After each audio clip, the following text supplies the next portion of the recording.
최근 공동주택의 품질에 대한 관심이 높아지면서 하자 관련 분쟁도 지속적으로 증가하고 있는데요. 근본 교육을 통해 유사한 분쟁을 해결할 수 있도록 분쟁 조정과 재정에 대한 사례를 설명드리는 시간을 갖고자 합니다.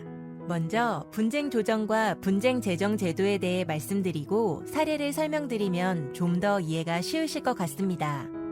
분쟁 조정은 하자보수 방법과 범위, 하자보수에 가름하는 손해배상금에 대해 양 당사자 간 이견이 있을 경우 이견차를 좁혀서 위원회를 통해 조정을 받는 것입니다.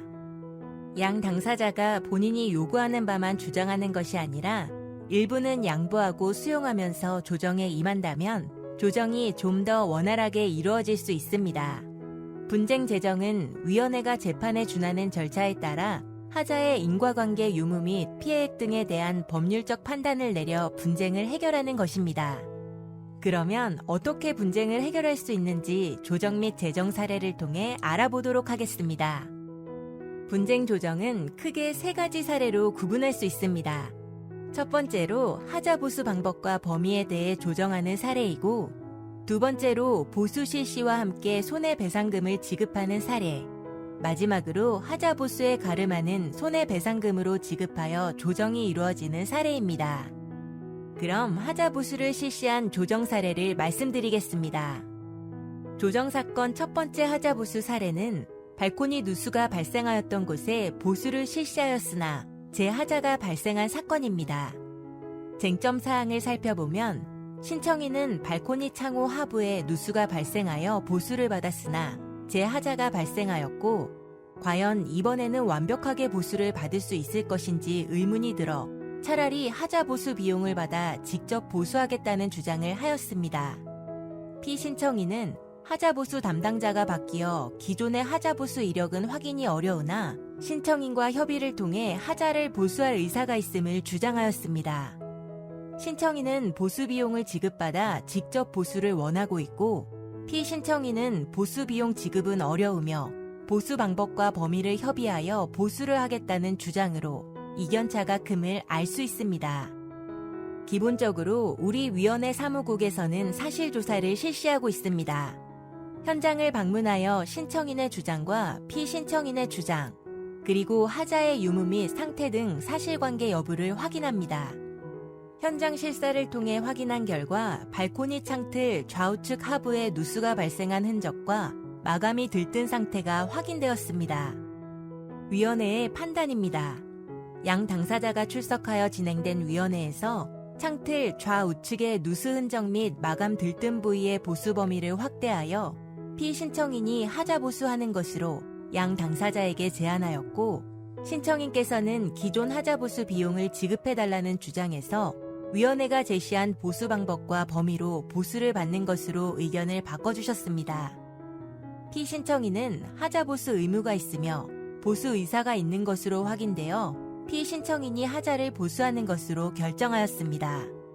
하자 보수 및 범위에 대해서는 위원회가 일방적으로 결정하는 것이 아니라 양 당사자가 주장하는 의견을 종합적으로 수렴해서 조정안을 제시하는 것으로 생각하시면 될 것 같습니다. 그러면 종합적으로 어떻게 조정이 되었는지 말씀드리겠습니다. 발코니 창틀 좌우측 하부 누수 흔적 및 들뜬 부위 하자에 대해 내부에서는 해당 부위의 마감재에 가로 세로 20cm를 제거하고 균열 부분을 주입 보수 후 마감재를 재시공하며, 외부에서는 창틀 외부 전체 실란트와 균열 발생 부위를 보수하는 것으로 조정되었습니다. 위원회에서 제시한 보수 방법 및 범위와 양 당사자가 주장하는 의견을 종합적으로 고려하여 최종 수렴된 조정안을 양 당사자가 받아들여 조정이 성립되었습니다. 앞에서는 보수 실시 사례에 대해 말씀드렸었는데요. 이번에는 하자에 대한 보수 실시와 함께 손해배상금을 지급한 사례를 말씀드리겠습니다. 하자가 발생할 경우 하자의 피해로 인해 집안의 가구나 옷, 집기류 등의 물품 피해가 발생한 경우가 있는데요. 이럴 경우 해당 하자 부위에 대한 보수와 함께 물품 피해에 대한 손해배상금을 지급받은 사례를 설명드리도록 하겠습니다. 조정사건 두 번째 사례는 침실 벽체 및 천장에 오염이 발생하여 보수와 함께 비용 지급을 요청한 사건입니다. 쟁점 사항을 살펴보면 신청인은 침실의 곰팡이와 벽지가 변색되는 오염이 발생하여 3회에 걸쳐 보수를 받았으나 재하자가 발생하였고, 하자 보수와 동시에 하자에 따른 물품 피해에 대한 손해배상금 지급이 필요함을 주장하였습니다. 피신청인은 하자 발생 부위에 대해 보수를 실시할 예정이고, 신청인이 요구한 손해배상금 중에 가구 및 침구류 오염에 대한 손해배상금은 지급할 용의가 있음을 주장하였습니다. 신청인은 보수와 손해배상금 지급을 원하고 있고, 피신청인은 보수를 실시하고 손해배상금은 일부만 지급하겠다는 주장으로 이견차가 있음을 알 수 있습니다. 우리 위원회 사무국에서 현장 실사를 통해 신청인의 주장과 피신청인의 주장, 그리고 하자의 유무 및 상태 등 사실관계 여부를 확인하였고, 침실 창호 측 벽체 곰팡이 등 오염과 창호 측 천장의 결로방지 단열재의 물맺힘 현상 등이 확인되었습니다. 위원회의 판단입니다. 양 당사자가 출석하여 진행된 위원회에서 침실 벽체와 천장 오염 부위에 대해 피신청인인 사업주체가 창호 측 좌우 벽체 전체, 침실 창호 우측 내부 벽체, 창호 측 천장 슬래브를 보수하고 물품 피해가 발생한 침실 가구 및 침구류 오염에 대해서는 손해배상금을 지급하는 것으로 결정하였습니다. 그러면 종합적으로 어떻게 조정이 되었는지 말씀드리겠습니다. 먼저 보수 범위와 방법에 관련하여 첫 번째로 창호 측 좌우 외벽체 전체 범위에 대해 단열재 및 도배지를 포함한 석고보드를 철거 후 재시공하며 창틀과 벽체 연결부는 우레탄 폼으로 밀실하게 충진. 두 번째로 창호 우측 내부 벽체는 너비 450mm와 천장고 높이의 범위에 대해 커튼박스 및 도배지를 포함한 석고보드와 두께 10mm의 결로방지 단열재를 철거 후 재시공. 세 번째로 창호 측 천장 슬래브는 창호 끝단에서 너비 450mm와 창호 길이 방향 천장 길이 범위에 대해 커튼박스 및 도배지를 포함한 석고보드와 두께 10mm의 결로방지 단열재를 철거 후 재시공하는 방법을 통해 보수하는 것으로 조정되었습니다. 위원회에서 제시한 보수 방법과 범위 및 물품 피해에 대한 손해배상금과 양 당사자가 주장하는 의견을 종합적으로 고려하여 최종 수렴된 조정안을 양 당사자가 받아들여 조정이 성립되었습니다. 또한 하자 보수와 함께 침실 가구 및 침구류 오염의 물품 피해에 대한 손해배상금을 지급하는 것으로 최종 조정되었습니다. 앞에서는 하자보수 실시와 하자보수 실시와 함께 손해배상금을 지급한 조정 사례를 말씀드렸는데요. 이번에는 신청인과 피신청인이 하자보수에 가름하는 손해배상금 지급으로 합의하여 사업주체가 손해배상금을 지급한 사례를 설명드리도록 하겠습니다. 조정사건 세 번째 사례는 견본주택과 상이하게 시공된 주방창호에 대해 재설치 보수 또는 비용 지급을 요청한 사건입니다. 쟁점 사항을 살펴보면 신청인은 주방창호가 견본주택과 다르게 시공되어 미간을 저해하고 화구 열기에 의한 창호의 변형 등이 우려되어 견본주택과 동일하게 주방창호를 재설치하거나 피해 보상금 지급이 필요함을 주장하였습니다. 피신청인은 주방창호를 견본주택과 상이하게 시공된 부분에 대해 타 세대에 지급한 손해배상금 수준으로 지급할 용의가 있음을 주장하였습니다. 신청인은 재설치 보수 또는 손해배상금 지급을 원하고 있고, 피신청인은 타세대와 동일한 손해배상금을 지급하겠다는 주장으로 이견차가 있음을 알 수 있습니다. 우리 위원회 사무국에서 현장 실사를 통해 신청인의 주장과 피신청인의 주장, 그리고 하자의 유무 및 상태 등 사실관계 여부를 확인하였고, 주방창호의 위치가 견본주택의 상부 유리장 직하부 위치가 아닌 레인지 후드와 전기 레인지 방향으로 변경되어 시공되었음이 확인되었습니다. 위원회의 판단입니다. 양 당사자가 출석하여 진행된 위원회에서 견본주택과 상이하게 시공된 주방창호에 대해 신청인이 주장한 견본주택과 동일하게 주방창호 이전 설치 또는 하자 보수에 가름하는 손해배상 금액과 동일하자가 발생한 타세대에게 피신청인이 지급한 손해배상금 및 하자 없이 시공하였을 경우의 시공비용과 하자 있는 상태에서의 보수비용 차액을 산정하여 피신청인인 사업주체가 손해배상금을 지급하는 것으로 결정하였습니다. 위원회에서 제시한 손해배상금과 양 당사자가 주장하는 의견을 종합적으로 고려하여 최종 수렴된 조정안을 양 당사자가 받아들이는 것으로 결정하였습니다. 위원회에서 제시한 손해배상금과 양 당사자가 주장하는 의견을 종합적으로 고려하여 최종 수렴된 하자보수에 가름하는 손해배상금의 조정안을 양 당사자가 받아들여 조정이 성립되었습니다. 하자보수 보증금 지급에 대해 분쟁이 발생한 경우의 조정 사례를 설명드리도록 하겠습니다. 하자보수를 이행해야 하는 사업주체는 건설공사를 시행할 때 하자보수 보증금 지급을 보장하는 보증보험에 가입하여야 하는데요.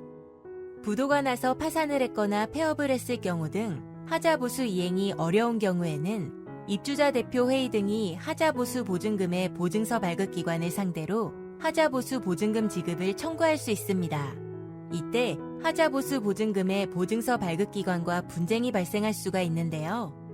이럴 경우 하자보수 보증금 지급에 대해 하자심사분쟁조정위원회의 조정 절차를 통해 분쟁을 해결할 수 있습니다. 시설공사별로 2, 3, 5, 10년 하자담보 책임기간이 있는데요. 신청을 하실 때는 각 연차별로 전유 부분과 공용 부분 모두를 신청하실 수 있고, 만약 2년차부터 10년차까지 하자담보 책임기간 내 하자에 대해 보수를 받지 못했는데 보수를 청구한 이력이 있을 경우 2년차, 3년차, 5년차, 10년차 4개의 사건을 신청하실 수 있습니다.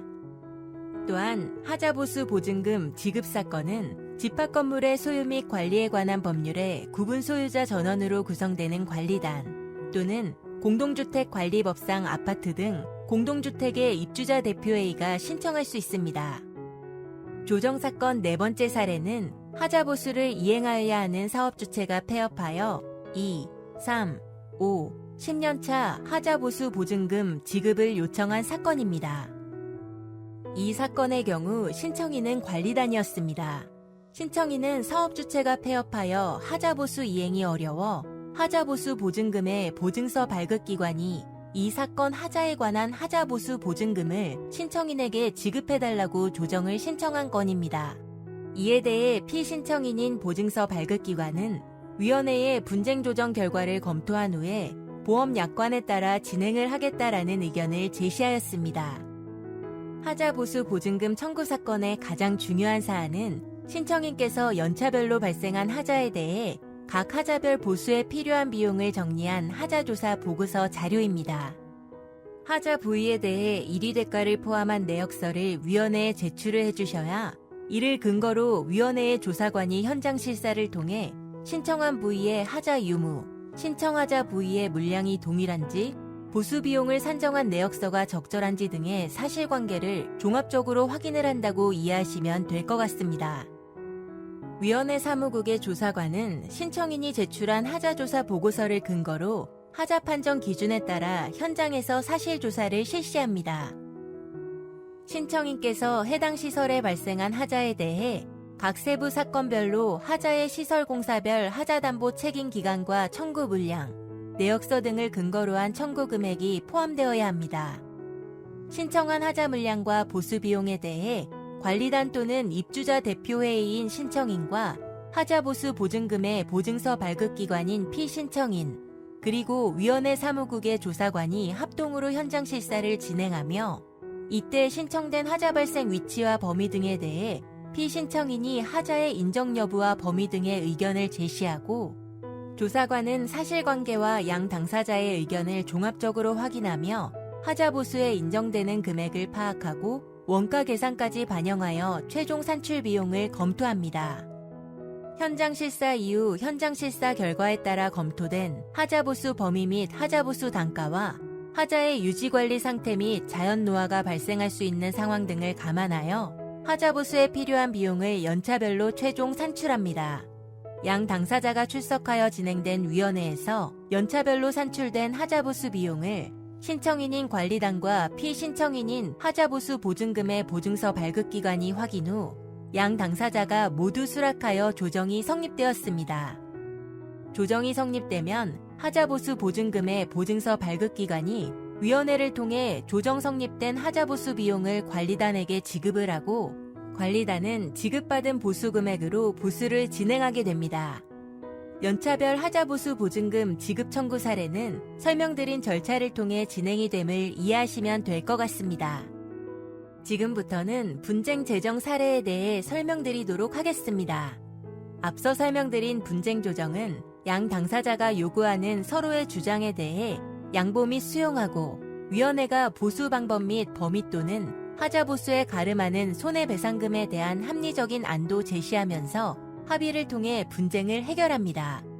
분쟁 재정은 양 당사자 간 하자담보 책임 및 하자보수에 대한 분쟁을 조정하는 과정에서 한쪽 당사자가 조정을 거부할 경우 분쟁이 장기화되는 문제가 있어 이를 해결하기 위해 마련된 제도이며 공동주택의 하자와 관련된 민사에 관한 분쟁을 위원회가 재판에 준하는 절차에 따라 하자의 인과관계 유무 및 피해액 등에 대한 법률적 판단을 내려 분쟁을 해결하는 것입니다.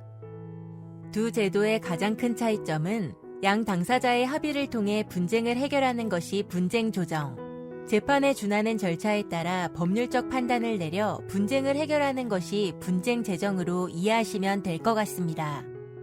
그러면 재정을 통해 어떻게 분쟁을 해결할 수 있는지 보수 실시와 손해배상금 지급 사례를 통해 알아보도록 하겠습니다. 분쟁 재정 첫 번째 사례로 하자보수 방법과 범위에 대해 제정된 사건입니다. 이 사건의 신청인은 관리단이었고 피신청인은 사업 주체였습니다. 신청인은 옥상 수조를 면한 계단실 벽체에 누수가 발생하여 사업 주체 측에서 누수 부위에 구멍을 뚫고 우레탄 폼으로 충진한 사실이 있으며 보수를 했는데도 불구하고 해당 부위에서 누수가 다시 발생하여 피신청인 측에 하자보수를 요청하였으나 사업 주체가 하자를 부인하면서 하자보수 요청을 거절하였음을 이유로 분쟁 재정을 신청하였습니다. 피신청인은 옥상 수조와 면한 계단실 벽체에서 확인되는 물기는 누수에 의한 것이 아니고 옥상 수조에 담겨있는 용수로 인해 비난방 구간인 해당 구간에서 온도차로 발생한 결로이므로 보수 요청을 받아들일 수 없다는 입장이었습니다. 우리 위원회 사무국에서 두 차례에 걸쳐 현장 실사를 진행하였고 신청인의 주장과 피신청인의 주장, 그리고 하자의 유무 및 상태 등 사실관계 여부를 확인하였습니다. 옥상 수조와 면한 계단실 벽체에서 누수와 균열이 관찰되었고 해당 바닥면의 고인물로 인해 휴지가 젖을 정도의 누수량이 확인되었습니다.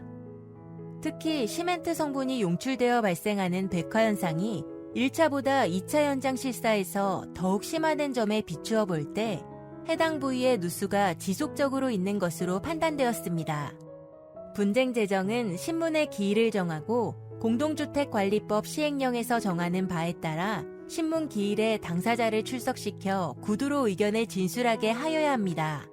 이때 원활한 당사자 신문 진행을 위하여 신청인과 피신청인은 분리하여 진술하게 하고 있습니다.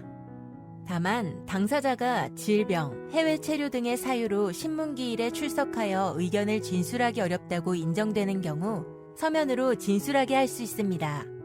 해당 사건은 양 당사자가 신문 기일에 출석하지 아니하고 진술서를 서면으로 제출하여 진행되었습니다. 먼저 신청인의 대체 진술서 내용은 옥상층 계단 바닥에 누수가 발생하고 있어 피신청인 측에 보수를 요청하였으나 무대응하였고 내용 증명으로 하자 처리를 요청하였으나 피신청인이 보수를 회피하고 있음을 주장하였습니다. 피신청인의 대체 진술서 내용은 분쟁 재정에 신청된 사항은 누수가 아닌 옥상 수조와 계단의 온도 차이로 인한 결로 현상으로 환기 작업을 수시로 하여 결로 발생이 예방되고 있는 것으로 파악하고 있으며 결로 현상까지 피신청인이 보수할 의무는 없음을 주장하였습니다.